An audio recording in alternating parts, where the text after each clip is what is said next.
that's how your health gets undermined. It's like detrimental to your health, but how an individual cracks up is can be differ widely. And then it also depends on, for example, if you put mold into the picture, if you have mold as well, then there's not enough research, but I'm a strong believer in that they all enhance each other. If you have a moldy house with high Wi-Fi readings and maybe a phone transmitter outside, then that's a huge health hazard. It puts a constant pressure on your system, and your system can't ever repair. It's like you have a sieve that you're trying to fill with good food and good lifestyle decisions, but when you come to your home and you're exposed to the mold and the Wi-Fi, then it all goes away, and especially if it's on at night. Welcome to The Body Never Lies. I'm your host, Leela Lutz. Each week, myself and experts from around the world help you uncover the secret ways your body communicates with you to empower you in your own individual health journey. Now, for those of you on my mailing list or follow me on social media, you will know that I had the unfortunate experience of becoming very ill due to exposure from mould in a house that we were living in. So much so that it's still an ongoing process. It's been about 3 years and I'm still recovering from that illness. So many of my followers have been asking me, can you please share more about your journey and your recovery from mold illness? And I really thought the best place to start is by giving you guys a real understanding of just how toxic your home can be and what to do about it to rectify it. So I've got building biologist Joachim Herrman on the show today. Now, while studying building biology with an emphasis on ecology at the University of Hamburg, Joachim Herrman became fascinated with sustainable and healthy building methods. And since then, he's been gathering information on electro pollution, toxins, mould, earth lines, and Feng Shui. Joachim started his practice in Australia in 1993, pioneering building biology in Australia, and has since then been performing home consultations and solutions for people with chronic diseases. Joachim consults with students all over the world and clients all over Australia, helping them overcome complex health issues by ensuring a healthy home. He also works with Integrative Medicine Practitioners to support their patients with environmental diseases in a holistic way. And he has a huge passion in working with architects and builders to get the foundations of a home right from the beginning to ensure lifelong health and sustainability for his clients. So I hope you guys get a lot out of this episode and lots of tips to make your home as healthy as can be. Joachim, welcome to the show. Thank you for coming on The Body Never Lies. Hi, Leila. I'm very excited to have our building biologist. So I think we're going to have to start with, you're going to have to explain to people what a building biologist is, because so many people don't know. And I've had the unfortunate experience of having to learn what a building biologist is because of the horrible illness I've had with mould being in my home. So I'd love you to start with explaining what is a building biologist, how did building biology come about? Because I think you're one of the longest standing building biologists in Australia. So please take it away, Joachim. Well, you started with the most difficult question at the beginning.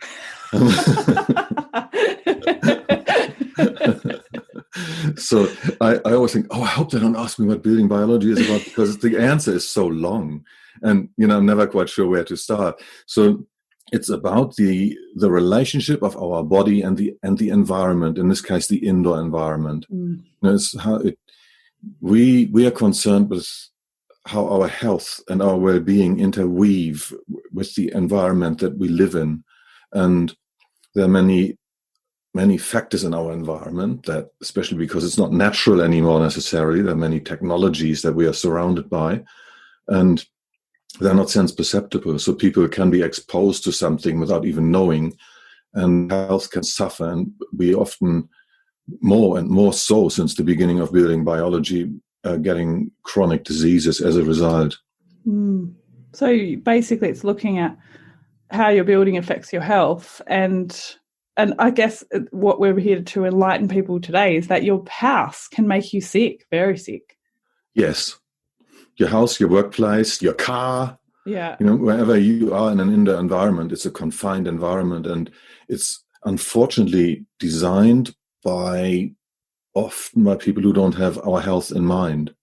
So one of my favorite jobs in building biology is to work with architects or work with builders to get it right, to build a healthy house. That's just the most fulfilling thing, because I know this is going to be right for the future and people are going to be well, and that threat to their health, that potential threat to their health, is off the table. Well, yeah, and that's such an amazing way to look at it too, right? It's like the foundations of health. If we can start with the foundation, you can years and years of health. Whereas when you're already broken, you literally sometimes have to take your house apart to fix some of these problems, take it down. And as I found out, have a hazmat team come into your house and clean. And not just your house, also yourself. I have clients who are at the bottom. They really hit rock bottom with their health, so we have to create an environment for them where I always go with the example of the bucket. The bucket, the last drop that makes the bucket overflow. They have a tiny, tiny bucket, and everything that happens gives them a huge reaction, and they break down again. And so we have to build up the immune system and the metabolism of these people. And it's not just building biology. I'm not, delusional about it. It's then lots of other professionals are involved. And the cost of that, I reckon, and the loss of quality of life that comes with it is nothing in comparison to building a house properly from the ground up. You're absolutely right. So we are going to talk about mould today because of my listeners knowing my experience with mould illness, which has been a 3-year journey and still ongoing. So lots of people want to know about that. So it'll probably be the biggest topic of discussion. But can you give me a bit of a list, Joachim, as to what in your home can make you sick? Other than mold? Yeah, other than mold. Yes. Yeah. The next biggest factor that I'm dealing with in people's homes is electro pollution. And that's the big umbrella of things. And under that, we have the radiation, like communication devices, Wi-Fi, wireless phones, mobile phones, Bluetooth. That's all radiation and microwave radiation. And then we also have the fields, electric and magnetic, around wiring, fuse boxes. And so that's a big issue, unfortunately, and especially the Wi-Fi at the moment. Because people are so dependent, they spend day and night at their laptop just about, or the iPads and phones to communicate in the COVID times. So how bad is it for you, that electromagnetic pollution? Like how does it actually work? I guess it's nice to give people a visualization of, if I'm standing in the middle of my Wi-Fi hotspot in my house with my laptop on, my Netflix on, now you've got houses that talk to your computers, and my Sonos talks to my phone, and all this sort of stuff. Like, we can't see it. It's But could you give a visual picture for us of what that is? What's happening? How do you explain it to clients? I usually just turn my instrument on, and when it's howling, they go, "Oh, what's that?" Because my instrument has a loudspeaker in it that makes the signals audible, and it's just screaming. And then I have to change the scale because it's so high. And so, to your first question of what it does, that's a good question actually, and it's at the core of building biology and environmental science and how it interacts with people, because there's no causality. That from a certain level on, there's causality. Like if you drink plutonium, you'd be dead in half an hour or even fast, even though you didn't feel any pain. But that's a causality. But low dosages are not causing a causality. Then, depending on your genetic makeup, your other lifestyle factors, your age, that's how your health gets undermined. It's like detrimental to your health, but how an individual cracks up can be differ widely, and then it also depends on, for example, if you put mold into the picture. If you have mold as well, then there's not enough research, but I'm a strong believer in that they all enhance each other. Oh, absolutely. If you have a moldy house with high Wi-Fi readings and maybe a phone transmitter outside, then that that's a huge health hazard. It puts a constant pressure on your system, and your system can't ever repair. It's like, you have a sieve that you're trying to fill with, good food and good lifestyle decisions. But when you come to your home and you're exposed to the mold and the Wi-Fi, then it all goes away. And especially if it's on at night. I actually, if I can just put that in, I just bought myself a different modem because someone recommended a Wi-Fi modem to me that has reduced emissions, and that you can configure so it turns off at night and things like that. And it works really well. I'm not on Wi-Fi at the moment because I just try to have everything wired. But if I am on Wi-Fi, it works really well. Okay. Reducing the impact. I think this is something too that people are not aware of, right? Because we think of, I turn my phone onto airplane mode at night and that's enough. But it's really the whole house is connected. Yeah, 24/7, because the networks are still, apart your phone, that's on the phone network, but your home network, the Wi-Fi and the cordless phone possibly, they still maintain the networks. And even if you're not on YouTube and the Sonos speaker is going, there's still all the networks being maintained. And that in itself, like the base reading, is huge. It's all like, it's a general statement, but in 99.9% of cases, it's in the extreme range of the building biological measuring standard. We go with the standard from no risk to extreme. And what people are exposed to generally is extreme. And it's a constant hammering of these microwave pulses that of all different frequencies that people are exposed to. And so it stresses the body, it destroys DNA, we know things like that, and it needs to be repaired. It's an ongoing pressure that we are not aware of. And I've seen workplaces where at the end of last year I had a client who was in hospital with cancer, and his wife called me to the house, and that he had a home workplace, which we pretty much all have now, or most of us. So a home workplace, he had the cordless phone on one side, the mobile phone on the other side, the Wi-Fi modem for the whole house behind him, and then his computer system was all Wi-Fi connected. He was sitting in the absolute hell of radiation and had no idea, because it doesn't hurt. If it would hurt, he would have run away as fast as he could. And then I found out on the bedside table he had another cordless phone system in addition to his mobile phone, which was always on as well. So, that alone, when I said earlier, there's no causality necessarily. When you come to that level of exposure, cancer is a high chance as an outcome. But before that, long before cancer, people have fatigue and they just don't live their full potential. And I think that's normal. I think it's normal to be, a bit tired, a bit worn out, and have another cup of coffee, and it'll be all right. And young people can put it away easier than older people. But it's an impact on everyone, and that's undeniable. It's just not conscious because the cause is not conscious. If you have a hammer dropping on your toe, then that's that hammer. I won't do that again. Yeah. Well, I think it's also, we just assume because something is allowed, and we've talked about this in other interviews, because something is allowed to be in existence, then it's okay. We talked about polyunsaturated fatty acids being in every single restaurant and the harm they do to people. And people just assume, well, that's, the government said that's okay, so it must be okay. And it's the same with Wi-Fi and all these things. But I think, for anyone listening, I think it's really important not to get overwhelmed with all this stuff that's going in your house, because I've been peeling back the layers. Thank you for saying that. Yes. Yes, that's the worst when talking about this, when you come to a point of, I can't stand this, I can't hear, I feel so disempowered. There are solutions to all of this, and as we are talking, we need to be really careful to continue to point that out, like that Wi-Fi modem I was talking about.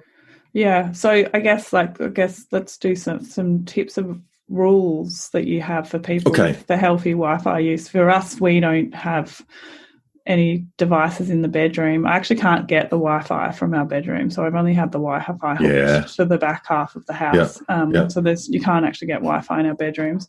But then I realised that we had Sonos speakers in the bedroom, so they have to be turned off at night because they talk to each other without the Wi-Fi.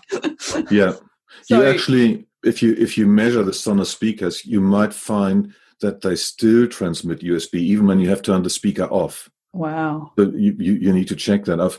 I found most Bluetooth speakers transmit Bluetooth even when turned off. Wow. News to me. Oh my God, I love all my guests. I learn something every time I do an interview. Okay, cool. So I've got more cleaning up to do. So I think that's really important for people to listen. Like, I'm still cleaning up my house. I'm still learning. So am I. Now I've got a thing that I'm going to go and I think I might actually move the Sonos speaker out of the bedroom. Stop. That's one of, when you talk about solutions, that's one solution. It's really simple. Like, the heading is keeping the bedroom as natural as possible. You don't need a building biologist or anyone. Just keep it as natural as possible. And like, that means good ventilation, simple furniture, no phone, no nothing. Just keep it out. It's for sleeping. And sleeping is a really mysterious and sacred process. And I believe that if sleeping works out well, then you can cope way better with the stresses of the day, because you actually have a chance to repair yourself. Your body does all that. Our consciousness, because the body takes care of us. It knows how to do that. But if we stress the body at night, that's why building biology focuses on sleeping places, to take that stress away. If we stress it, then the body can never fully regenerate to meet another day's challenges. And that's when the fatigue comes in. It just cracks up. Allergies, all these overreactions that are completely stupid from a biological point of view, come from too much stress, too much pressure. It just cracks up. Autoimmune system. How can an autoimmune disease make sense? It's completely ridiculous. And it comes from the body going crazy, and it starts fighting itself. It doesn't know what it's doing anymore. Yeah, and it's also understanding that most of these problems are the body being under chronic stress for a long period of time. And so I think it's always important that I share with clients that it's not going to be one thing that tipped you over the edge. It might have been one thing that tipped you over the edge, but it's been an accumulation over years of stress, exposure.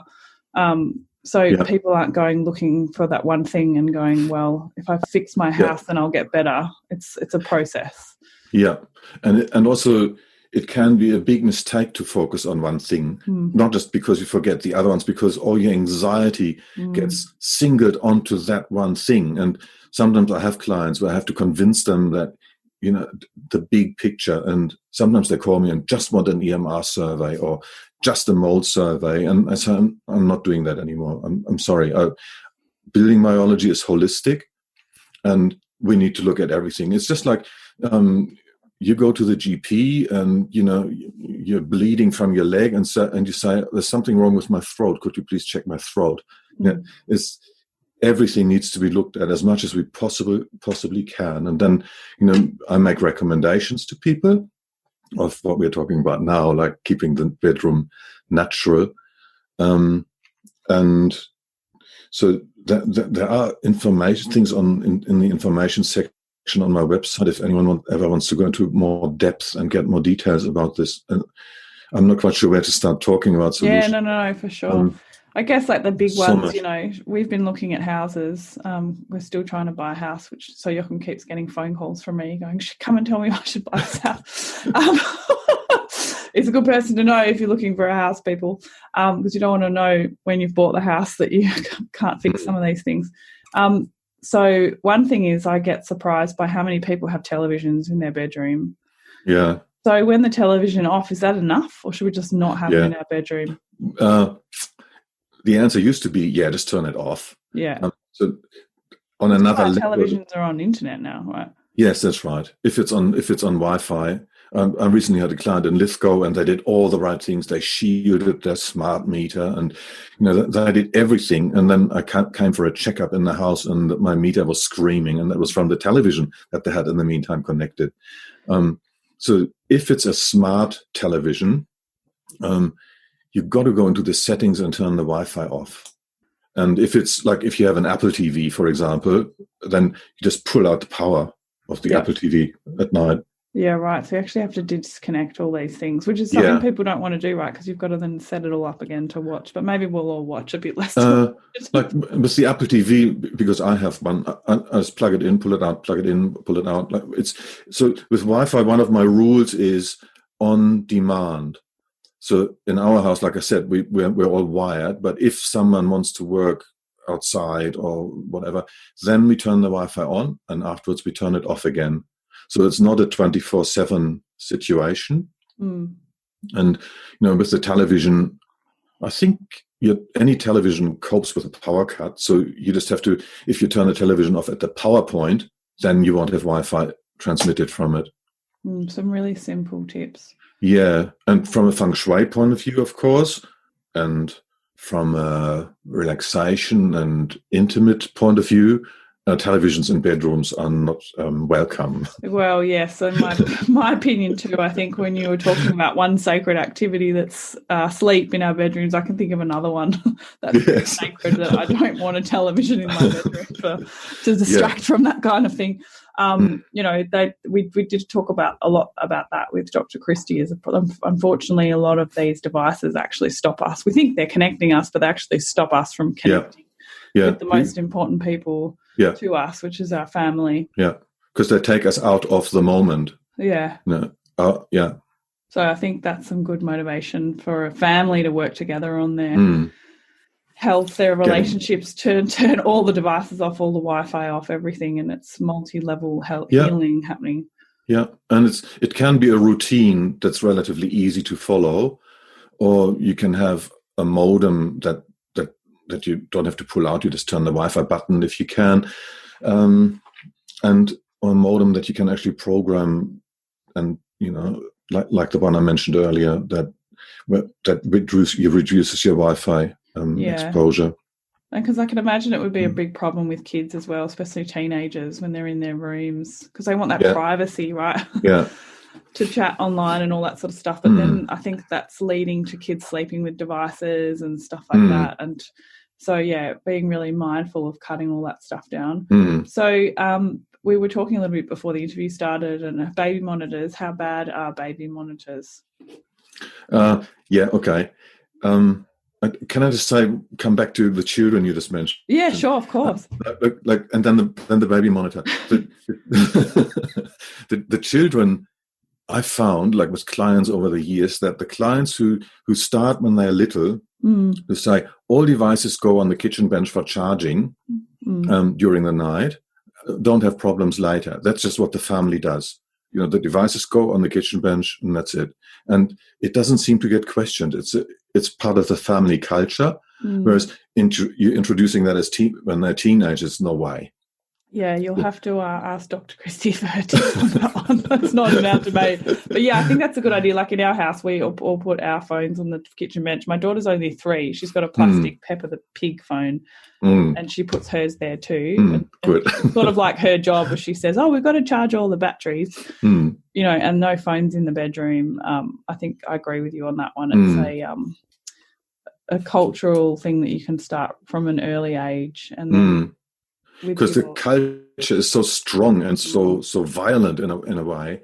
Anyway, moving on to the baby monitors, that's been a problem like from way back when they were still analog, and now they're digital, and they're usually Wi-Fi of some frequency, 2.4 gigahertz, 2.8, and they're comparable to cordless phones, which maintain their own Wi-Fi network. So, but there's a huge variety of baby monitors. And so bottom line is try not to have a baby monitor.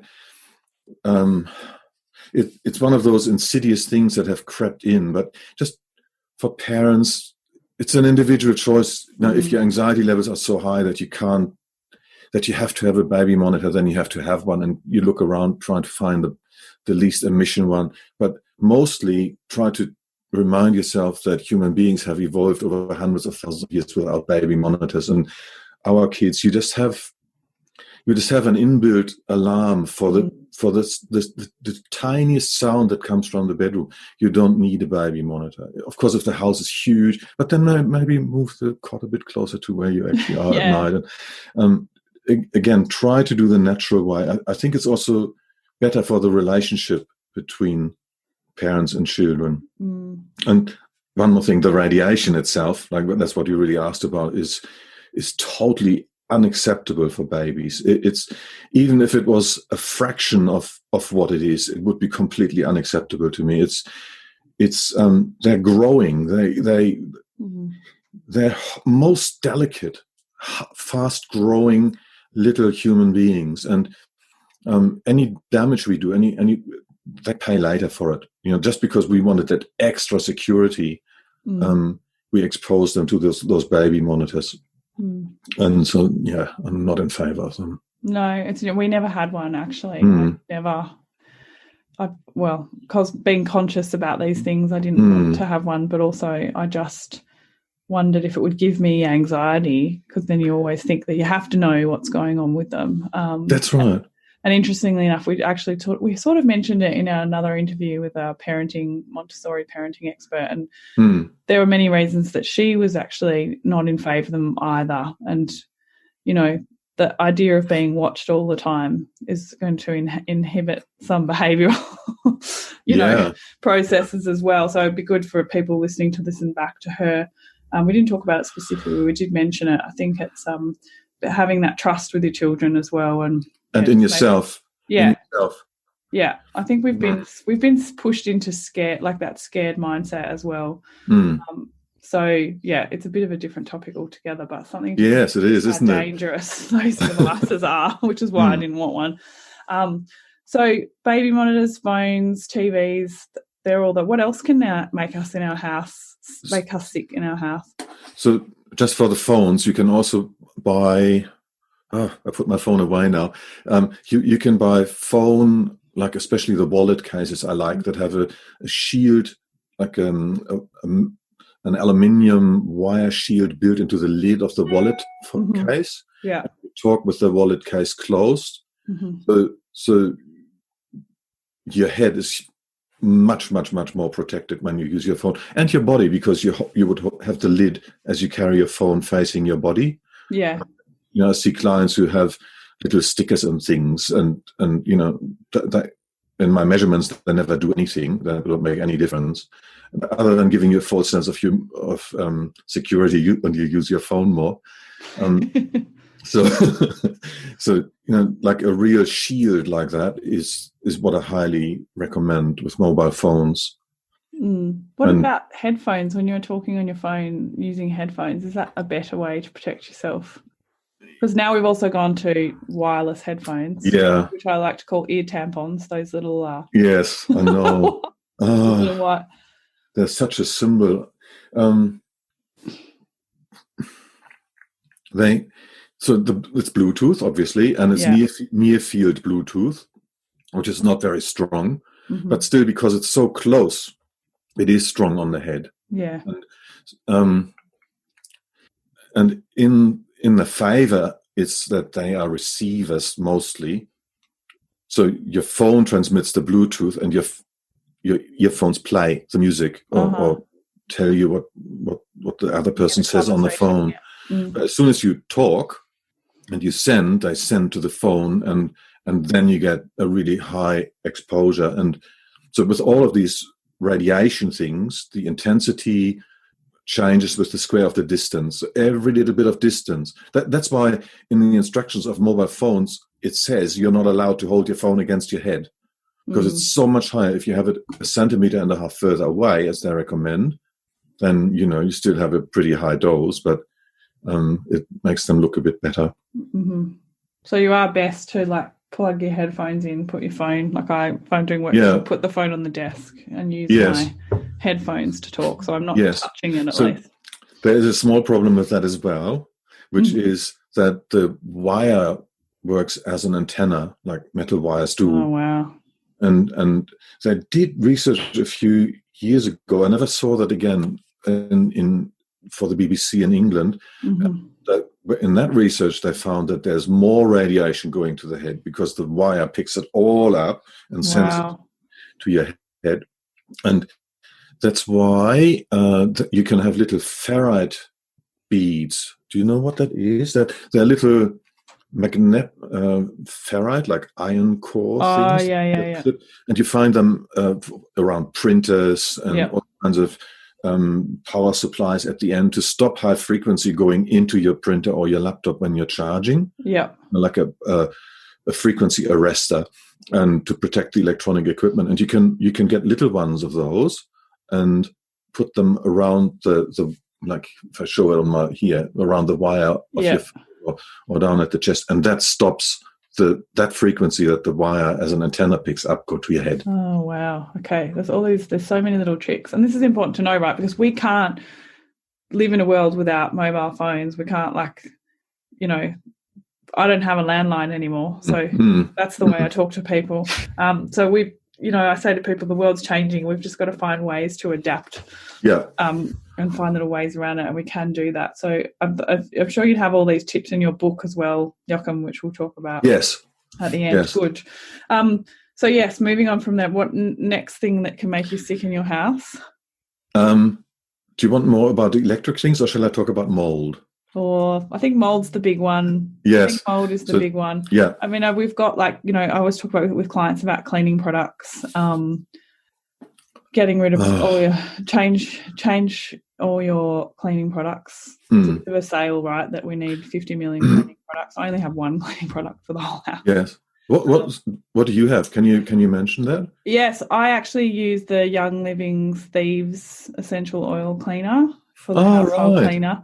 And then for my, like, dishwashing, clothes washing, I use Eco Store, which is an Australian brand. Yeah. Yeah. And that's all I have. And then sometimes I might use vinegar but I'll use essential oils a lot to clean.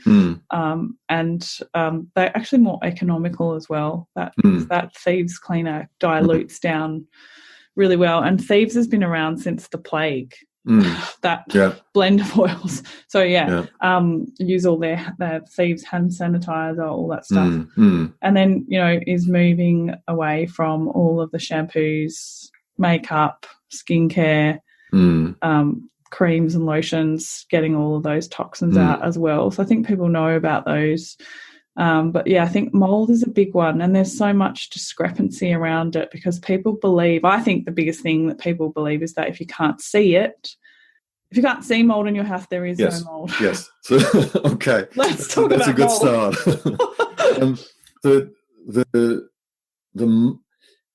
The first thing I explain to people is that mold is everywhere.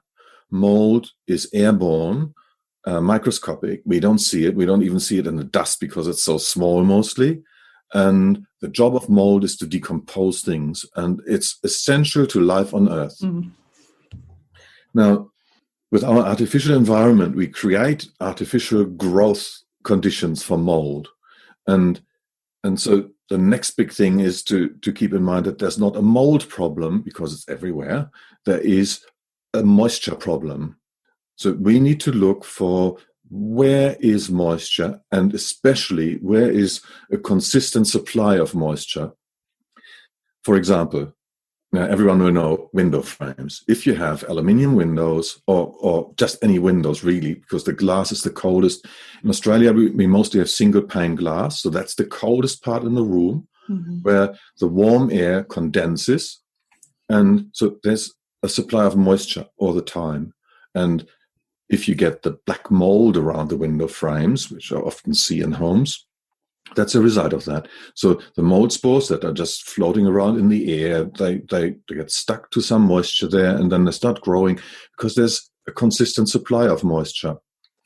And this also points out to a problem in our building practice, that we have those cold surfaces where moisture is consistent and where therefore mold grows. And one of the most nasty things is when it grows inside of walls, because people they thought they did the right thing by insulating really well. So they have an insulating fold inside of the wall, especially if you have a timber framed house that has an aluminium side to it. So that aluminium doesn't have any water penetration or steam penetration. It's just a barrier, and it's cold, condensation happens, and before you know, the wall rots inside, and that can make people really sick. It's what I found fascinating about it too. It's that it's the inside of the house and the outside of a house have a relationship with each other. Is that the right way to say it? Yeah. So you can't ever truly seal a building, for instance, because the building has to breathe. Yes. Is this what you're talking about? Like, it's everything has living substances in it. Can you explain that a bit further? So, yeah, I can probably, what comes to my mind is passive house. It comes from Germany, where some crazy guy came up with this idea, and it actually worked. So ever since, people have been working on this, and in New Zealand and Australia, they have a passive house association movement, and I looked at it and I thought, oh, this is really bad, because the house is completely sealed, so all the toxins and things, the fumes, the outgassings of the carpets and the formaldehyde, that'll all be caught in the house. Terrible. And the more I looked at it, the more I found that these homes, even though they create a wall barrier and triple glazed windows and so on, are much healthier than what we usually do.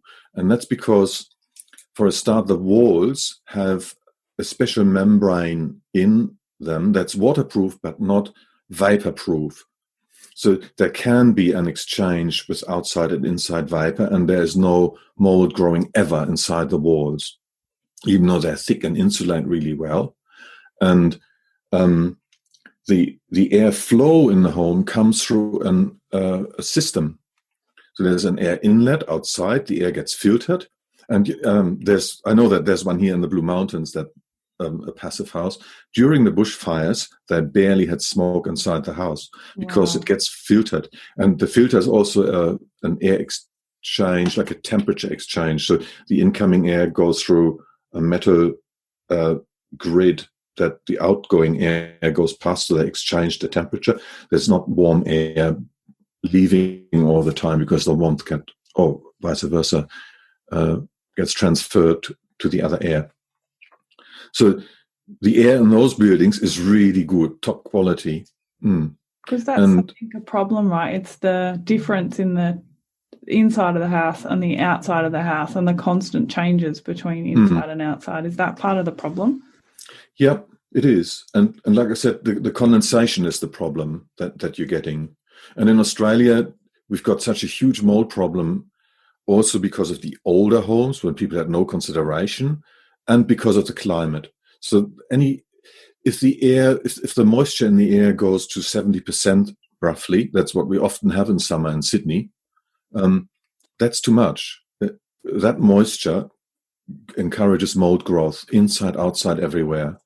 And so the balance is always to have good ventilation between inside and outside without importing mold and growing them inside. You know what I mean? Yeah. Because you got to have that change, that turnover, the fresh air inside, because mold will grow on things as soon as there's something wet. There can be rising damp, there can be overflowing gutters, there can be leaking bathrooms. A very common one is subfloors. In the mountain, or many older homes have suspended floors, they're not on concrete slabs, and underneath it's wet from whatever people build it on a swamp, or water comes flowing down a hill. It's wet underneath, and that soil is just drenched with mold, and it gets sucked into the house through, like, the negative pressure of someone opening a window or whatever it might be. It gets through the floorboard, sucked into the house. And so that's why subfloor ventilation is another interaction, like the subfloor in the house, like what you're saying, between inside and outside. Wow. So when someone opens the window, and this is what I found fascinating too, because I learned that. So for instance, in your bathroom, right? So when you go into the bathroom, you should completely close the bathroom and turn on the exhaust fan and then run the shower. No. Or is it different? Like, explain, because someone was trying to explain this to me, and I thought, well, this is a really good way to understand the pressures that move in and out of the house, because the bathroom's a big one, right? Because it's wet in there. Yeah. It's going to be wet in there. It has to be wet in there. Yeah. And there's almost, so people listening to this, there's always mold in the bathroom. You just got to accept that, in my view. You can be 99% good, and you can clean it with vinegar and so on. That's great, and keep it low, and have it checked. Maybe if the shower is leaking, that's a different issue. But mold, like between the tiles and the grout, and so tiny amounts of mold, is just there. I think, if you're not extremely sick, that's what we all have to live with. What's important is then ventilation and cleaning. So, and with ventilation, I say, yes, bathroom, have a fan. You must have a fan, and you must have it running. And for the fan to suck enough air in, you either have, a gap under the door, or open the window, somewhere to have the air flowing and suck enough of that water out. Otherwise, all the moist air that condenses on the walls, because they're colder than what's in the steam, that will stay there and fester there. So try and suck out as much as you can, and preferably to the outside and not into the roof cavity, where again will condense. And if you have a family of 4 and they're all having a shower in the morning, that's a lot of water that goes into the roof cavity. So, and it's one of those things that, like in Australia, it was built like that because the roof cavity had huge airflow. It always just went away. But now we have new regulations with insulation. We have sarking. We have in the fireproof areas, we have plywood levels. And so it really festers in the roof cavity, and it needs to be vented externally, just like the gas stove in the kitchen, if I may say so. And any gas heating that people have. Gas is a huge problem, right? And this is something we were none the wiser to, unfortunately. And had the experience of having gas heating and started using it, and then the room became really wet. Yes. How did that? So I couldn't work. So we've got this beautiful new gas heater. And because, we're renting, and the agent said, well there's gas bayonets, use the gas bayonets. No, I'm not fixing the fireplace, blah, blah, blah. So you do agree, argue with landlords. And, so then we started running the gas heater, and then the walls were literally, I can't wake up in the morning and the whole back wall is glass, and it was absolutely fogged up with condensation. And then I went, okay, well, we're not using these gas heaters anymore. No. Can you explain to us how that happens and why gas heating is so bad? Because I do notice as well that in some states in Australia, gas heating is not legal. Yeah. And it's still legal in New South Wales, and I don't know about around the rest of the world. Mostly illegal as well, because people just suffocate from it, and it's carcinogenic as well. What happens when you might have noticed that when cars start in the morning, that you see white steam coming out of the exhausts, and it's the same thing. So when carbon fuels combust, they release water. When hot cars, you don't realize because it's just going out of steam, invisible. So they release water, carbon dioxide, greenhouse gases. We all know that, but most of it is water, like steam, and so carbon dioxide, carbon monoxide, some. Both carbon dioxide and carbon monoxide kill you, and that's why the heaters now have an alert, like a switch off. When they measure too much carbon dioxide, let's just hope it always works, then it turns off. And nitrous oxides, which are carcinogenic, and other bits and pieces. But all of this is, none of these are acceptable indoors. It's just wrong to have unflued gas heaters, and the only unflued thing we have sometimes is the gas stove in the kitchen. That's why I mentioned that earlier. Even if you have a bayonet, you can put a flued gas heater next to it. It's just a hole in the wall, behind the heater, hole in the wall, and you've got the fumes come out. And when we connect that to mold, the unflued, like you said, it creates moisture. As it heats the room, it warms the air, and the warm air holds more moisture, but it condenses at the cold surfaces like your wall, and that causes more mold to grow. And it's a real, like you were saying, it's a real problem in Australia, because I know when I've spent a lot of time in Germany, you have these beautiful thick windows, and actually when you open the window, you can hear the seal of the window. break the suction that goes into those windows. And in Australia, it's very flimsy. Yeah. Glass. That's changing. It's changing big time. I was in New Zealand a couple of years ago. They're always a little bit ahead of us, unfortunately. They mostly have double glazed windows in New Zealand, to my big surprise. And I asked about it, and someone said, "Oh no, if you wanted single glass, that's even more expensive because we've completely changed our production to double glassed, and all the homes are insulated. We use way much heating, and mold is less, and greenhouse gases emissions are lower." Yeah, it's amazing. I don't know whether the government supported that, but they all have double glazing pretty much now. I think most people think of it as something that keeps the heat in for winter, same with your power bills, and to keep sound out if you live in a high traffic area, but we don't think of it as actually being better for the environment in terms of mold growth and things like that. I think a problem too we have in Australia, right, is that we had a lot of English houses being built in a climate that's very different to English. And that's been a huge problem that we've found. And so, I guess good to chat about building practices and why we have such a problem in Australia with these things. But also, I learned as well that our regulations for sealing, as in sealing a waterproof bathroom, for instance. So this is really key for people who are thinking about renovating their bathroom anytime soon, or are building a new home, that the regulations for water sealing in Australia are really subpar. Yeah. Am I correct in saying that? Yes, totally. I just had a client a couple of weeks ago who wanted to reseal their shower, and I said to them, go talk to the tradie and say you want the whole shower completely sealed, the walls, the floor, everything, and watch it, and 2 layers.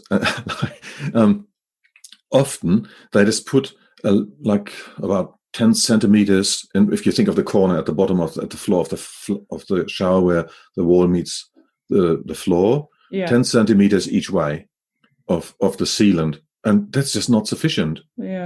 So it has to be completely sealed. I recently also had a client who decided to not even play that game and just get an enclosed shower cabin, like a fiberglass cabin that you put into the wall, because it's fraught with problems. As soon as you've got grouts and tiles and cracks in the walls and cracks in the floor, then you get leakage. And if it's a suspended floor, then the floor will rot underneath, the wall will rot.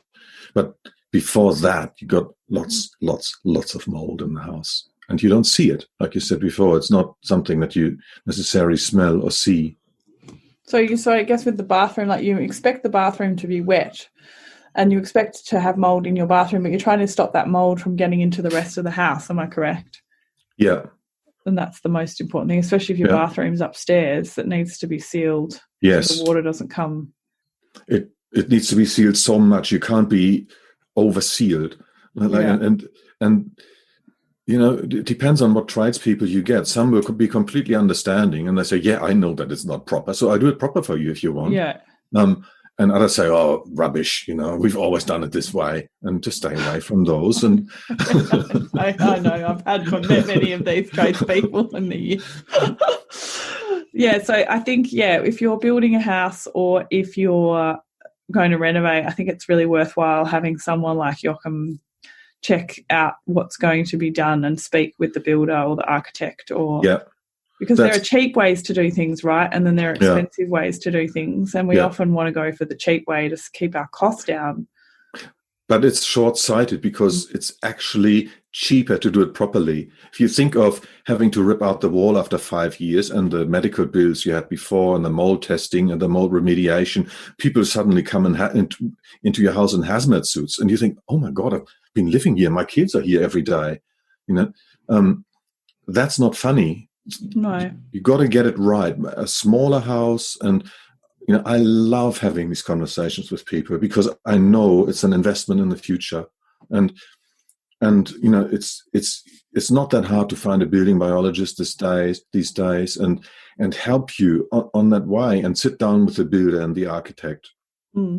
who I've never had a bad experience with. Everyone wants to learn. Everyone wants the best. There's the client. How can we help them? And if the client is environmentally sensitive, we get that. So how can we support them the best we possibly can? And that, I find that extremely fulfilling. And there are solutions. Like you said earlier, we don't want to sound negative and fear mongering here. It can all be done well. And it's a process as well, I think, of remediation. So I think it's good to understand. And you compromise. The other things that mold. So the problem for us, we had a couple of problems. We live in Sydney, and we've sold both of our houses. And while we're trying to find a house to buy together, we've been renting. And every house that we've rented, except for this one, has had water damage. And unfortunately, with water damage, it's probably best that I hand over for you to explain what is the problem with water damage. And what people take it so lightly; they don't take it seriously. No. So what are the common incidences of water damage that you're seeing in buildings? So why is it a problem? Can I first say that I strongly recommend to everyone to have a mold test, no matter what.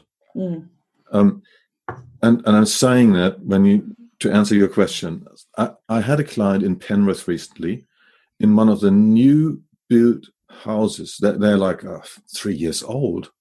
I think she said hers was even 2 years old. Fortunately, she was only renting, and she had gone through mold exposure before and had been really sick.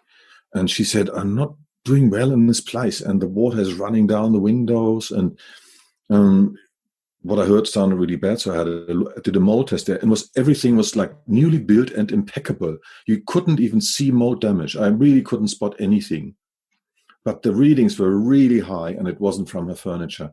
So the only thing that I can assume is that some bathroom upstairs wasn't sealed properly, and so now it sits in the walls and it'll fester for decades. And that goes back to what we talked about before. But what people can look for in homes to help spots, first of all, it doesn't have to be visible. So I made that point very clearly. Yeah, this is the really key thing, I think, is that you don't have to see it. Yeah. You can live in awe. It lives in awe. Yeah, and I can give you lots of examples of that. But this was even a brand new house. So in older houses, in rental properties, they usually cover it over very well, or they are renovated and look really cool. And a year later, and these examples come to my mind now while I'm talking to you. So what you look for is spots on the gyprock, on the ceiling, in the corners where there's cold, the southern walls, inside of wardrobes, especially wardrobes that face out, that are built onto outside walls. You can check musty smell, musty clothes, spots in the corners again on the walls, sometimes behind doors, like on the door when it's open against the wall. There's like a less ventilated space, so you get mold spots on the door. Bathroom fans and kitchen fans or laundry fans, like the fans themselves, because they're plastic, so they're electrostatic. As the air goes past, they hold dust, but they also hold moisture, and you get a cake of dried and sometimes moist dust on those fans, or sometimes inside the fans. That needs to be cleaned, and it's a good one to check.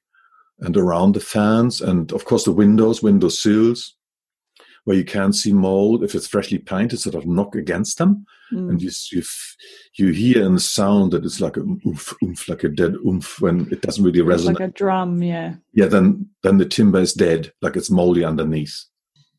It's just a layer of paint on top of some rotten timber. You can hear that in the knocking. Mm-hmm. So there's some of the tips that I can think. Lift up the carpet. Under the carpet, it can look very nice, but under the carpet, it can look really ugly. Yeah, right. Do you recommend not having carpet in your house? It's better. Yeah. And recently, I recently had a client who said, "You need to get rid of this carpet." Yeah. And horror stories flood my mind again. So but they were really environmental and they wanted everything natural and sustainable. And I said to them, look, if you want a carpet, take a nylon carpet or polyester. Yeah. Because that's easier to clean, and the fiber doesn't hold the gunk as much, which you will have. And then a powerful vacuum cleaner with a HEPA grade filter to filter the fine particles out, and a bagged vacuum cleaner I'm a big fan of, because you don't deal with the dust ever. You just, the bag closes itself and you drop it into the bin. And, so I'm in favor of not having carpets, but if you do, think carefully, and you really have to keep them clean, every corner of it. Move the furniture to vacuum. Dust mites are everywhere. There's no house without dust mites. Even if you have a super duper vacuum cleaner, you still have dust mites surviving. And so, upholstery and so on is also like leather sofas are better than upholstered ones, because they just hold more. Yeah.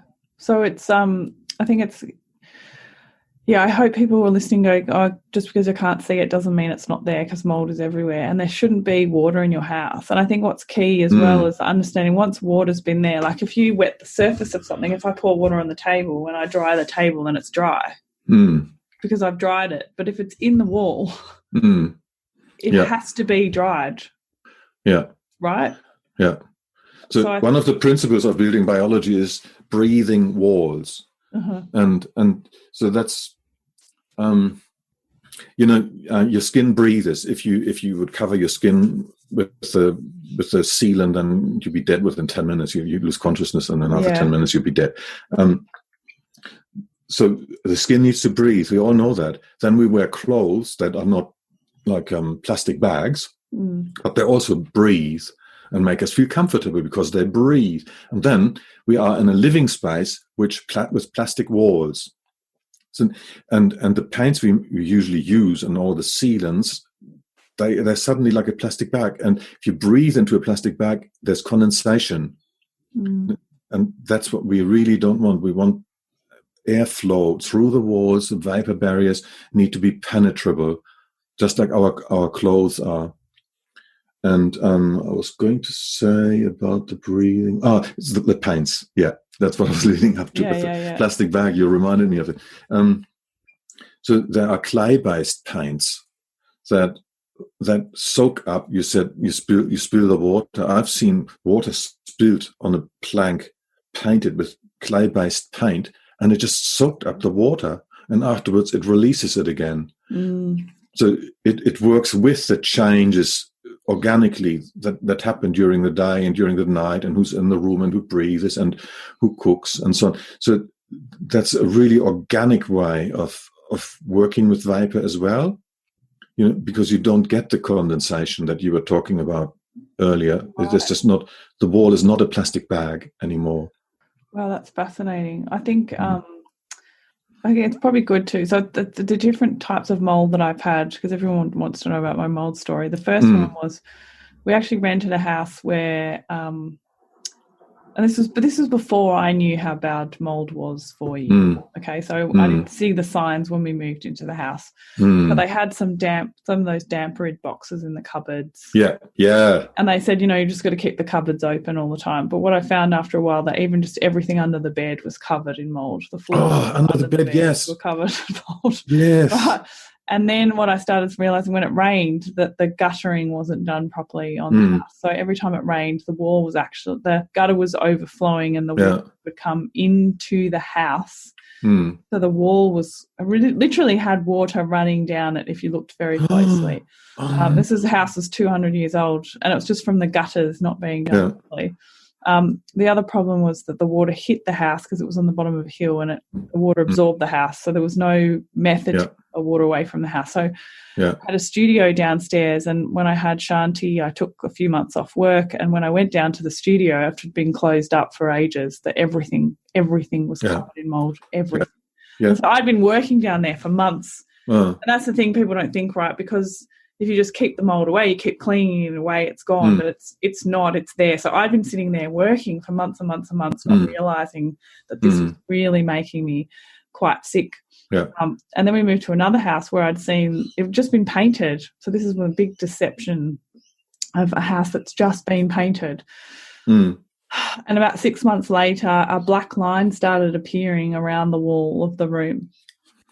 So and this is rising damp.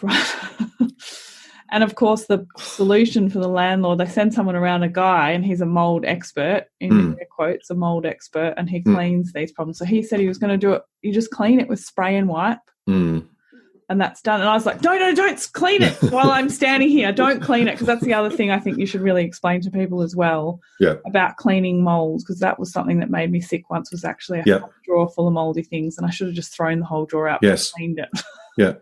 Don't disturb it. Don't disturb it. So what we see as mold is like the apples of the apple tree. I always explain it that way, even though molds are different. But what we don't see is the branches, the stem, the root.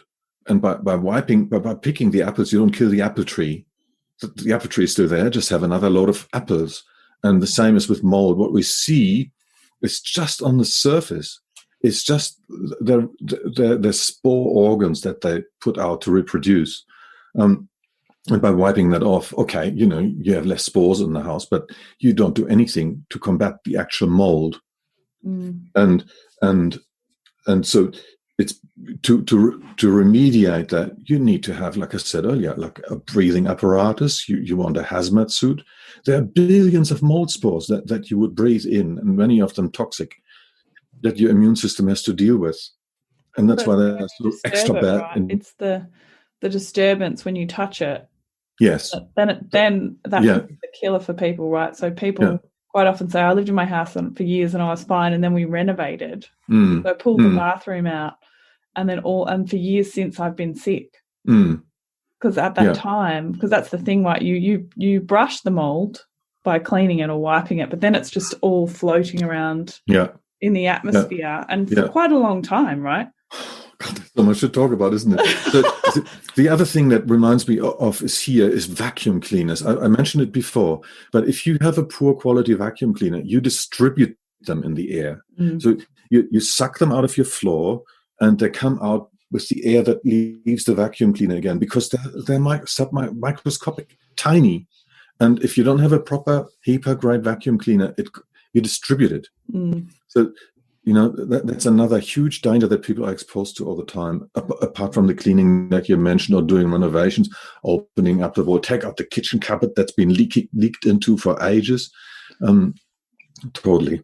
Well, that's also with your cleaner too. When your cleaner comes, so I have a HEPA vacuum, but I didn't ask my cleaner to use our vacuum cleaner, because they've been to everybody else's house with their vacuum cleaner and are emptying out the contents of everyone else's house into my house. Yes. So that's something important to think about, asking your cleaner to use your vacuum cleaner. They don't like it because, of course, they come with the backpack vacuum, and I've just got a normal tough luck. All around, Then tough luck. That's what I said before. Some people understand and respect, and others don't. And your health comes top of the line first. Like, they need to change their practice, or they go. Yeah. And another thing that, in terms of filtration, my daughter's just pulling out. I see the car coming in there. She lives in a shared house, rented, and it's just horrendous. And she's about to move out of it, similar to what you explained before. And she's got an air purifier. At night, you can't breathe in millions and millions of spores and expect your body to deal with it night after night after night. And like, many of them highly toxic. You don't know. But even if they're not toxic, they put a huge burden on your system. So you've got to have an air purifier. And again, HEPA grade that constantly filters the air. I bought some ones off your website. So all right, See, they're pretty good. You can spend thousands on them, but the ones they're proven to be good and very effective. I think they're the ones that are, like, we're renting at the moment. So we've got the portable ones within line, and we actually, because we're looking for our own place, and when we get our own place, we'll have you'll come over and do all the solutions for us. Probably put in proper, permanent air filtration system. Yeah. We just bought 2 portable ones, and we actually move them around the house. Great. We have them both, one in each bedroom at night time, and then we pull them down into the living rooms during the day. So they're running 24/7 basically. Yeah. And it's not just I notice a huge difference actually in our sleep quality. You do. Everyone says that. That's a product that you can recommend to absolutely everyone. Like I'm not mold. Well, we don't have mold in our house, but so I'm not allergic or anything. For anyone with pollen allergies and things, it's perfect to have an air purifier. And with the bushfires, it was horrendous up here in the Blue Mountains. It was so bad here too. I think Balmain had the highest PM 2.5 score in all of Sydney, where I live. And having SIRS, I felt like I'd gotten a second dose of SIRS with the bushfires. Yeah. And then the filters make a huge difference, don't they? Like I was so impressed with that little thing. Yeah, it is such an investment in your health, I think. We did that. And I think as well, like if you're renting something, you'll just get a portable filter, you can take it with you wherever you go. Also, I've had a couple of clients who are going through the mould healing journey and they can't afford to move out of their house. Yeah. Or they can't afford the remediation, so they're waiting for the remediation process. I actually had a client who had someone test her house and found that she had a lower reaction when he had the air filter on. So I said, we'll just get an air filter then. Let's just do that. Because it's going to take so much load off. So because she has to unfortunately save up to be able to remediate the mold. So there are things that you can do in the meantime to make it better. Yes. The mold, I guess the other thing people don't think of, and one of our other guests, Tomo Littlewood, he's actually an endocrinologist, and he wrote his master's thesis on pollution and thyroid health, right? So he's really into building biology as well. And he recently, they were in an apartment, they live in Dubai, and found mold in the air conditioning. Yes. Let's talk about air conditioning and heating and, those instruments that store mold. Yeah. How do we get around that? That is a difficult one. The beginning of all of it, all of this is testing it. So you got to get in there. I have a little camera that goes into the duct, like an arthroscopy camera sort of thing, that I can send into cavities. I'll have a look with that. Then you can take like a tape sample of what's on the wall or on the floor and send that into the lab. And if you got an air conditioning system already, have it cleaned, and then from then on have it cleaned every 3 years, say. It depends a bit, like there's so many variables in this, but it's definitely a potential source for mold, especially if you don't know. Like I had ours, we have a central heating system, and after almost 20 years, I had the heating replaced and all the ducting taken out. And I was really curious to see, like, every duct, what does it look like in there? And it was pretty good. Like it was maybe because it was only used for heating, not for air conditioning, that it was pretty, like there was no mold, no wet, no visible signs at all. And so that leads me to the final point, which is where the air intake is for the system. You need to clean that filter. It's like a fibrous mat that needs to be vacuumed or washed or cleaned. It needs to be there. I saw one where there wasn't one. So then all the dust gets sucked into the system, and then you definitely have problems. So you got to have a dust filter to begin with that sucks it into the system, and then check the system. Just have it mold checked. That's probably one of the big ones, isn't it, for mold, the air conditioning? Yeah, and even worse so in apartment buildings, I could imagine, that where you're not in total control of it and where it sits in the wall somewhere. If you have your own house, you can check it, and if you don't like it, rip it out and put another one in. That's not a huge thing to do. But in apartment buildings, it can be tricky, and if they're shared, and it's worth checking, because if there's something wrong with it, you feel it. So what is the best way to heat and cool your house, do you think? I mean, we live in Australia. We're going to use air conditioning. It's sometimes, Yes. So it's kind of an evolving answer to that one. Yeah, right. And since I've seen that passive house down the mountains and looked into that design idea, which basically does away with heating and cooling because the house is insulated properly and they have the heat exchanger as the air comes in and out. Yeah, that's amazing. So they control the airflow. Yeah. And even I have a little remote measuring system in there. I can see that even when it was really cold up here, the temperature varied with no one in the house, no heating, no cooling, no person. The temperature varied sort of between 18 and 22 degrees between day and night. When the nights are actually like 4 degrees cold. Yeah. So those houses don't need that much heating and cooling.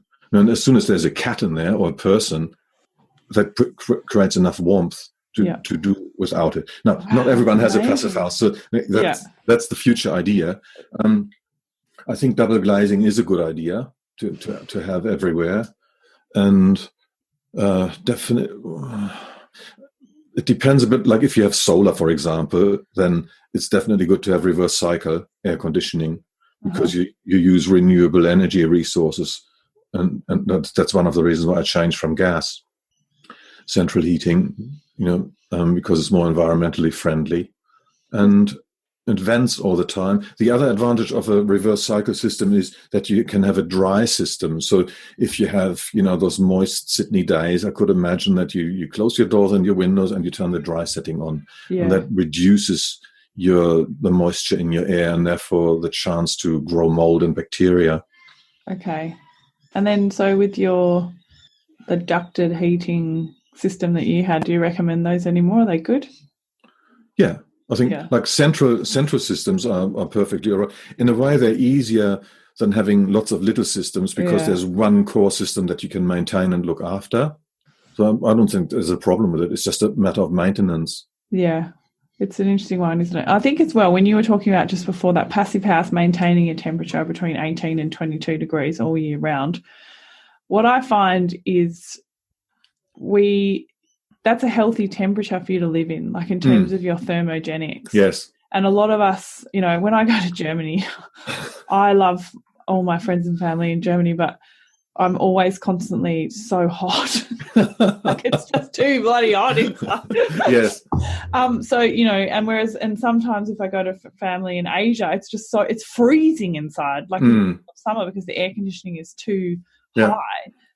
And same with some friends in Australia. I'll go in summer and the air conditioning is up so high that I'm freezing. That's not good for your health in and of itself. So, more people die of hypothermia in Sydney than in Europe. Really?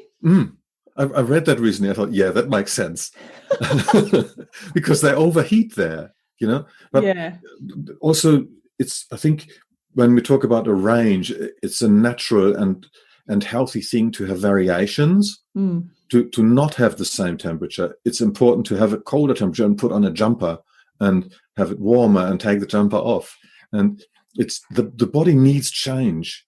And you mentioned endocrinologists before, like there's so much in endocrinology and how our hormones get affected by what. We haven't talked about light, like blue light, white light. Just recently became an issue, that we actually understand how light is affecting our hormones and our sleeping patterns and our immune system. Just the quality of light and temperature is similar. It needs to change. So light's a good one to talk about because we're very big in our house about turning the lights off. Not for energy, for our hormone receptors and our eyes and things like that. And we have red lights in the house. And do you help people with that sort of thing as well? Yeah, that's part of design. Yeah. Lighting is so important because I think we live in this. I mean, I'm looking at all these houses, trying to buy a house. Everyone's got these really full-on blue lights in their house, and everything is so lit up. It's just like it's such a heightened awareness to be like all the time, like always switched on. I'm very light sensitive. Always switched on. That's exactly it, isn't it? It's always being switched on. I mean, I like the house really dark at nighttime, and even before I knew about red light, I'd like to just have one lamp on in the for reading and just keep the house dark. I think that's something that people really take for granted is really important for their health. Yeah. And you mentioned Germany before. I read in the Building Biology magazine that they have offices now where they have LED lighting that changes during the day according to the circadian rhythm. So the color of the light changes. That is just such a good thing to do, I reckon. So the color as the sun rises, the color of the light in the office changes, and towards the afternoon it becomes milder again. And they find that the productivity increases because people actually sleep better after work. They actually finish work, and their body knows it's afternoon. It's time to quiet down. Take it easy, relax. And in the day, blue light is pumping just like in nature. Yeah. And we're switched on, but we can't be switched on all the time. That's really part of the stress factors we're talking about that runs people to the ground. Yeah, it really does. And I was talking about it with Joachim before the interview that, since COVID, everything I do is online now, 100% online. And I can really feel a difference in my exhaustion levels from meeting a client face to face and being in the same room with them than being with them on Zoom. Like, it's exhausting. And I really think it's the blue light and the constant EMF, and it's really exhausting. Yeah. It's also like, I totally agree with what you said, but it's also, I've spoken with teachers who have 20 kids on their screen and interact with them, and they're completely wasted afterwards. And they reckon, like, most of them, I talked to 20 or so, but most of them felt that it's because of the interaction with the person being so extremely visual. Like, they don't see the body language, sorry. and sort of like they can't look anywhere else, or it's just a focus on the face all the time that exhausts people on top of what you just mentioned. It's really demanding. It is, especially as a presenter too, because I always look when I'm presenting to an audience for everyone's body language to see how they're responding to my talk, and you don't get that on. But sometimes now when you do a presentation, you don't even get people turning their screen on, so you can't see them at all. Just listening to you, that part of it is exhausting too, 100%. I think that the having your lighting at home working to support you in this new way, I think is super important. So can you talk a little bit about how you can change your lighting in your home? Yes. Because it's something we've done. So I finish my internet work, and then I have a whole process where I go through this light. Will you explain how one might do that? So the first thing I recommend, like the simple thing, is to have yellow light. When you buy new light bulbs, buy LED. They're more environmentally friendly, and that's fine. And they produce less heat. That's why they are more environmentally friendly. But look for warm light, warm white, it's called, or something along those lines. Not white, not blue. Because when you turn your light on inside when you're at home, that's usually because you need it because it's dark outside.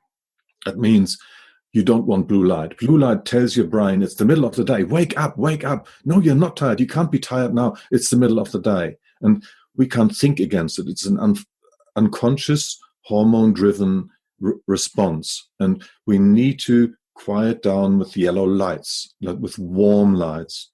And I have a friend who, after 8 o'clock, there's no light in the house. They turn candles on. And he reckons it's lovely for the family. That's committed. I like it. Yes. Well, then I think, candles, burning candles. I know, I was just going to say like and the other thing is, all your screens can be set, I think, all the screens I know and have can be set to go. I have them set with sunrise and sunset. So when the sun rises, my screen turns from warm light, or whatever they call it, night mode, to white, and when the sun starts to set, it turns again to yellow mode, and that's been good. And everyone can do that. That's really easy to do in the settings. You can find it. And if you can't find it, look for it on YouTube. There will be a YouTube video like on everything else. Yeah, it's really simple, isn't it? Yeah, and no fluorescent lights. So sorry to interrupt you there. Go.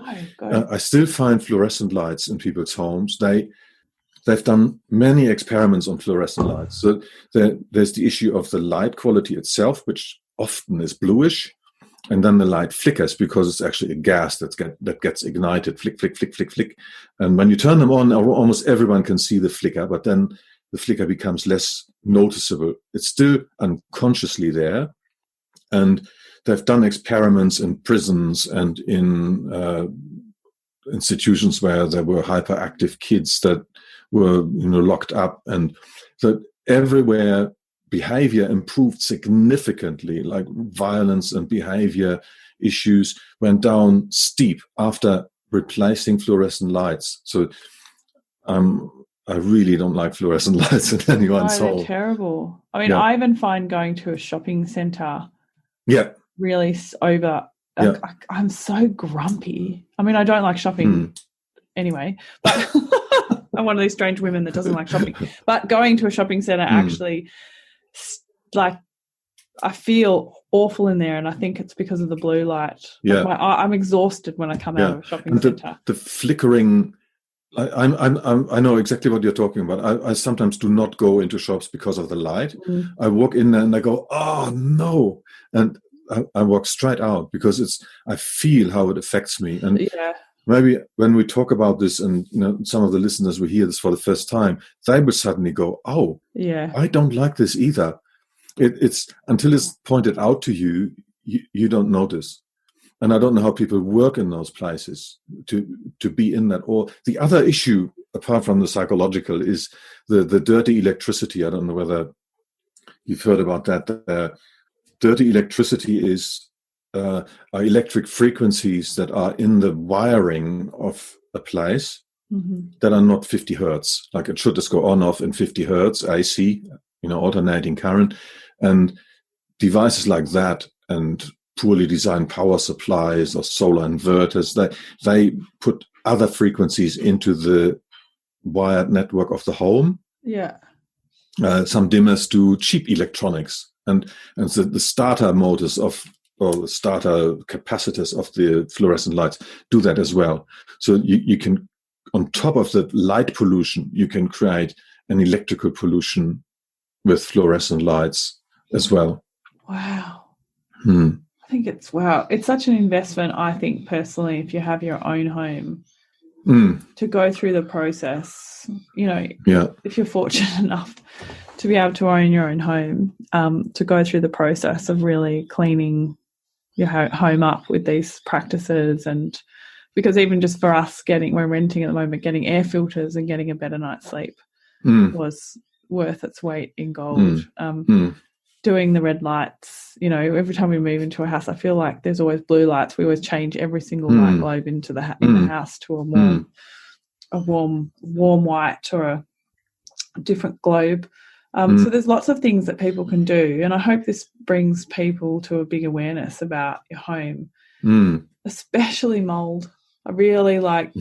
Yes. I know it's my own personal sensitivity, but I think to give some context as well. So mould disease affects people differently, and I think it's really to do with what Joachim was saying, where we actually use the same analogy with clients about the bucket and the bucket overflowing. And there's some people that have different genes that switch on and off when certain stress points in their life, and so I'm definitely one of those people. Do I think that your genes dictate your life? No, I think that it comes back to the bucket again, the bucket analogy of like the bucket being too small or the bucket being overflowing. And you have power over the bucket. Yeah, that's right. This is the thing, right? So one thing I've noticed with the mould people that I've joined a whole lot of mould groups, and in my own healing journey, is that they all believe that is it. That is their doom and gloom forever. And that they can never go into another building and they can never, do that sort of stuff. But that's, for me, I've really worked on my energetics and with food and, hormone health and all that sort of stuff with food. And I can actually now go into a mold infested building and I'm okay. And I've actually got friends that have mold in their house. So I can go there for dinner and I'm fine and I can go home and, so I think that, people can be oversensitive and believe that it's like this black black world that they can never be well in, but you can, because it's managed from all different areas. And so the cleaner your house is, and when you spend the most time in, the more resilient you are going to be to go to other environments.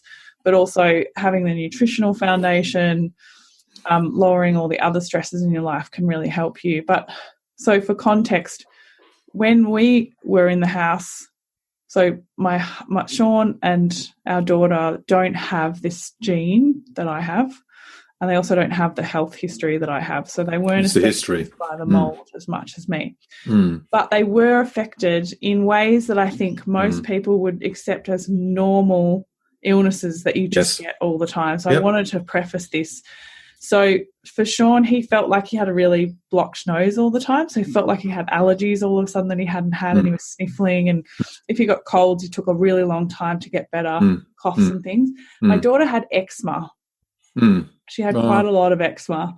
And I think this is really because a lot of people don't understand that the skin is an expression of what's going on inside the body. So an eczema is often treated with topical stuff and just pushed back in, and a lot of people don't look at it as a sign of something going on. And as soon as we moved to a house that didn't have high levels of mould, I'm saying high levels of mould because every single house has mould, and I have tested this house and it has mould, but not a lot of mould, right? So all of their symptoms for those things cleared up.